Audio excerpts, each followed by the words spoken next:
Okay, we're going to cut the stock rear fender supports off the frame on this bike right now. This is a real easy process. It's Christmas 2011 here, so we've got some Christmas music in the background, but we love that blue color bobbers. So, okay, I'm going to go ahead and show you we're going to make the cut. It's this indent right here. You can see it's kind of a triangular shape there. Right there where the arrow is, we're going to make the cut. We're going to cut that straight down there. I'll show you how we do that. Okay, I've put a piece of tape coming straight down from the top of the frame down through that arrow there. It's basically just going to be cut right there at that point in that indent. The reason that we do this is because this piece will go on later, this piece right here. And what we want is we want this tab right here to lay on the frame and help support the weight of the seat when you sit on it. So if you cut too far back, this won't support the weight. So you notice that tape is just a little bit underneath there. And then, like I say, you can angle this cut back just a little bit on toward the back here if you want. Okay, I'm going to go ahead and cut that. Okay, I'm going to cut this with just this little hacksaw. It's just a cheap hacksaw from Home Depot.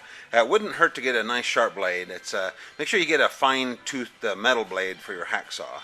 And then I'll show you where we cut this.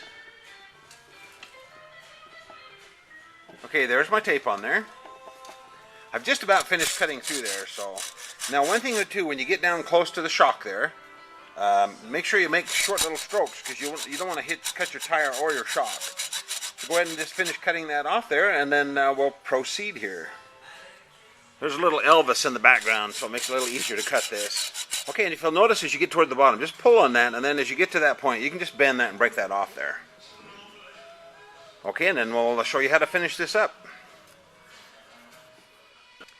Okay, I've finished cutting both sides, and what I did is I went around here with the file and I filed all the burrs off, and then I painted the edge black.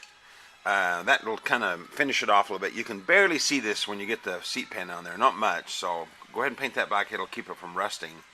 And then if you bought our fender kit, in the fender kit we include the silicone sealant.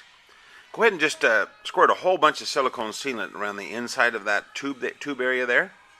Just kind of fill that in there pretty thick. And then when you get that done, just take a piece of paper and just kind of smear that up like that. And that'll kind of finish that off there, make that nice and smooth.